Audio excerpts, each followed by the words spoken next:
वेदान्तवेद्यं वरयोगिरूपं जगत्प्रकाशं सुरलोकपूज्यम् इष्टार्थसिद्धिं करुणाकरेशं श्रीपादराजं शरणं प्रपद्ये। योगीशरूपं परमात्मवेशं सदानुरागं सहकार्यरूपं वरप्रसादं विबुधैकसेव्यं श्रीपादराजं शरणं प्रपद्ये। काषायवस्त्रं करदण्डधारिणं कमण्डलुं पद्मकरेण शङ्खं चक्रं गदाभूषितभूषणाढ्यं श्रीपादराजं शरणं प्रपद्ये। भूलोकसारं भुवनैकनाथं नादादिनाथं नरलोकनाथं कृष्णावतारं करुणाकटाक्षं श्रीपादराजं शरणं प्रपद्ये। लोकाभिरामं गुणभूषणाढ्यं तेजो मुनिश्रेष्ठमुनिवरेण्यं समस्तदुःखानि विनाशयन्तं श्रीपादराजं शरणं प्रपद्ये। कृष्णासुतीरे वसते प्रसिद्धं श्रीपादश्रीवल्लभयोगिमूर्तिं सर्वे जनैश्चिन्तितः कल्पवृक्षं श्रीपादराजं शरणं प्रपद्ये। मन्त्राभिराजं यतिराजपूज्यं त्रैलोक्यनाथं जनसेव्यनाथम् आनन्दचित्तम् अखिलात्मतेजं श्रीपादराजं शरणं प्रपद्ये। मन्त्रानुगम्यं महानिर्मितेजं महात्प्रकाशं महाशान्तमूर्तिं त्रैलोक्यचित्तम् अखिलात्मतेजं श्रीपादराजं शरणं प्रपद्ये। श्रीपादाष्टकम् इदं पुण्यं प्रातुरुद्धाय यः पठेत् कोटिजन्म कृतं पापं स्मरणेन विनश्यति।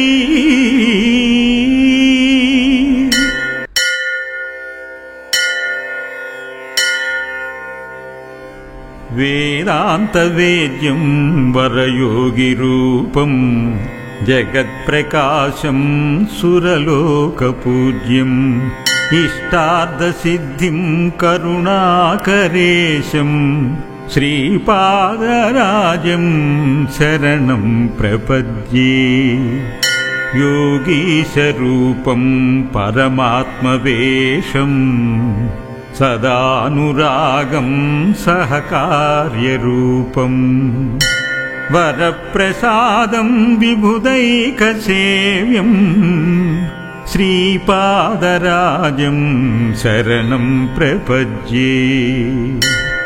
काषायवस्त्रं करदण्डधारिणं कमण्डलुं पद्मकरेण शङ्खं चक्रं गदाभूषितभूषणाढ्यं श्रीपादराजं शरणं प्रपद्ये। भूलोकसारं भुवनैकनाथं नादादिनाथं नरलोकनाथं कृष्णावतारं करुणाकटाक्षं श्रीपादराजं शरणं प्रपद्ये। लोकाभिरामं गुणभूषणाढ्यं तेजो मुनिश्रेष्ठमुनिवरेण्यं समस्तदुःखानि विनाशयन्तं श्रीपादराजं शरणं प्रपद्ये। कृष्णासुतीरे वसते प्रसिद्धं श्रीपादश्रीवल्लभयोगिमूर्तिं सर्वे जनैश्चिन्तितः कल्पवृक्षं श्रीपादराजं शरणं प्रपद्ये। मन्त्राभिराजं यतिराजपूज्यं त्रैलोक्यनाथं जनसेव्यनाथम् आनन्दचित्तम् अखिलात्मतेजं श्रीपादराजं शरणं प्रपद्ये। मन्त्रानुगम्यं महानिर्मितेजं महात्प्रकाशं महाशान्तमूर्तिं त्रैलोक्यचित्तम् अखिलात्मतेजं श्रीपादराजं शरणं प्रपद्ये। श्रीपादाष्टकम् इदं पुण्यं प्रातरुद्धाय यः पठेत् कोटिजन्म कृतं पापं स्मरणेन विनश्यति।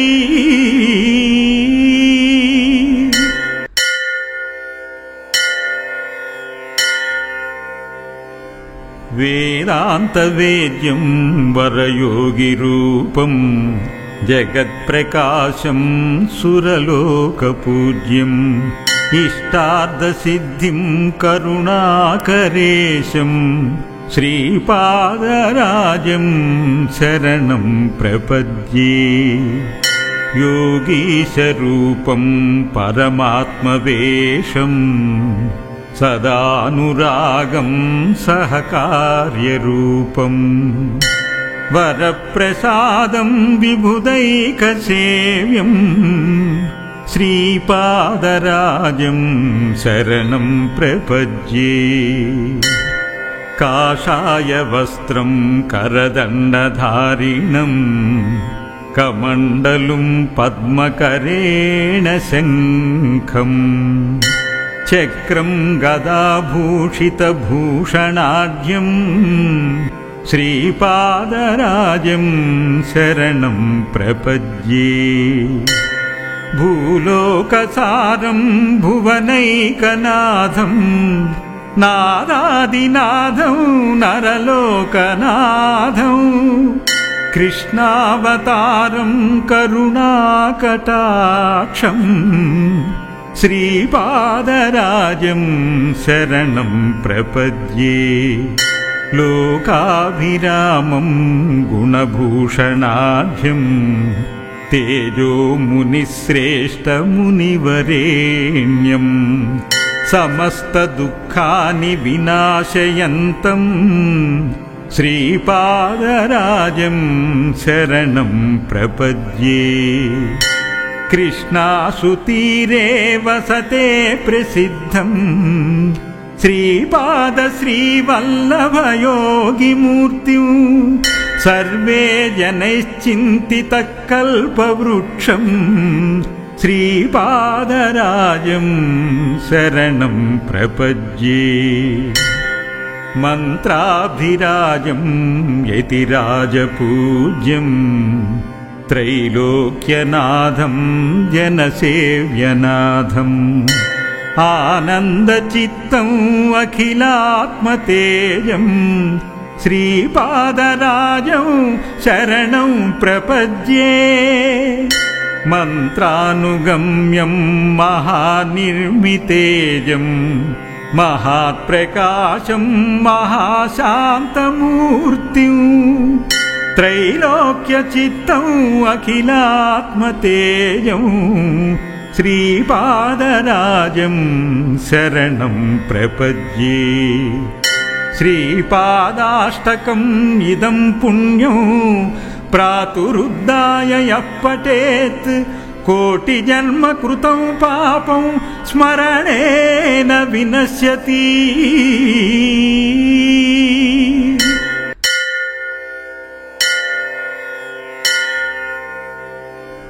వేదాంతవేద్యం వరయోగిరూపం జగత్ప్రకాశం సురలోకపూజ్యం ఇష్టార్థసిద్ధిం కరుణాకరేశం శ్రీపాదరాజం శరణం ప్రపద్యే యోగీశరూపం పరమాత్మవేషం సదానురాగం సహకార్యరూపం వరప్రసాదం విబుధైకసేవ్యం శ్రీపాదరాజం శరణం ప్రపద్యే కాషాయ వస్త్రం కరదండధారిణం కమండలుం పద్మకరేణ శంఖం చక్రం గదాభూషితభూషణాఢ్యం శ్రీపాదరాజం శరణం ప్రపద్యే భూలోకసారం భువనైకనాథం నాదాదినాథం నరలోకనాథం కృష్ణావతారం కరుణాకటాక్షం శ్రీపాదరాజం శరణం ప్రపద్యే లోకాభిరామం గుణభూషణాఢ్యం తేజోమునిశ్రేష్టమునివరేణ్యం సమస్తదుఃఖాని వినాశయంతం శ్రీపాదరాజం శరణం ప్రపద్యే కృష్ణాసుతీరే వసతే ప్రసిద్ధం శ్రీపాద శ్రీవల్లభయోగిమూర్తిం సర్వే జనైశ్చింతితః కల్పవృక్షం శ్రీపాదరాజం శరణం ప్రపద్యే మంత్రాభిరాజం యతిరాజపూజ్యం త్రైలోక్యనాథం జనసేవ్యనాథం ఆనందచిత్తం అఖిలాత్మతేజం శ్రీపాదరాజం శరణం ప్రపద్యే మంత్రానుగమ్యం మహానిర్మితేజం మహాప్రకాశం మహాశాంతమూర్తిం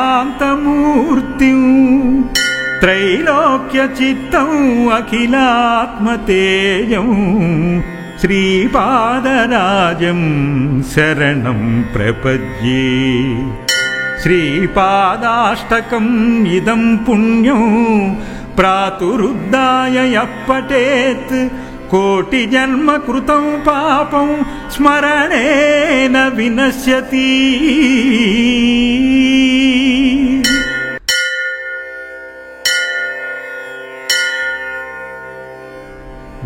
వేదాంతవేద్యం వరయోగిరూపం జగత్ప్రకాశం సురలోకపూజ్యం ఇష్టార్థసిద్ధిం కరుణాకరేశం శ్రీపాదరాజం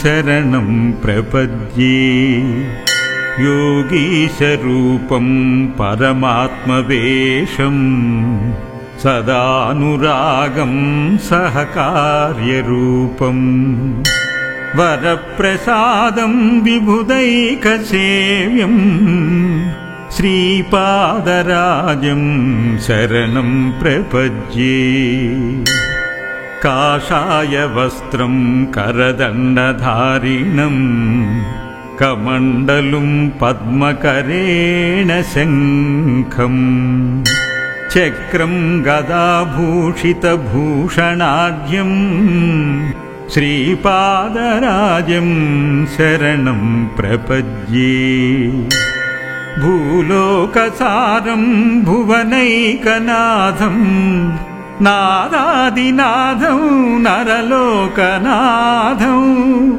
కృష్ణావతారం కరుణాకటాక్షం శ్రీపాదరాజం శరణం ప్రపద్యే లోకాభిరామం గుణభూషణాఢ్యం तेजो मुनिश्रेष्ठमुनिवरेण्यम् समस्त दुःखानि विनाशयन्तम् श्रीपादराजं शरणं प्रपद्ये। कृष्णासुतीरे वसते प्रसिद्धम् श्रीपादश्रीवल्लभयोगिमूर्तिं सर्वे जनैश्चिन्तितः कल्पवृक्षम् श्रीपादराजं शरणं प्रपद्ये। मन्त्राभिराजं यतिराजपूज्यं त्रैलोक्यनाथं जनसेव्यनाथम् आनन्दचित्तम् अखिलात्मतेजं श्रीपादराजं शरणं प्रपद्ये। मन्त्रानुगम्यं महानिर्मितेजं महात्प्रकाशं महाशान्तमूर्तिं त्रैलोक्यचित्तम् अखिलात्मतेजं श्रीपादराजं शरणं प्रपद्ये। श्रीपादाष्टकम् इदं पुण्यं प्रातरुद्धाय यः पठेत् कोटिजन्म कृतं पापं स्मरणेन विनश्यति। इति श्रीवासुदेवानन्द सरस्वती विरचितं श्रीपादवल्लभ अष्टकस्तोत्रं सम्पूर्णम्।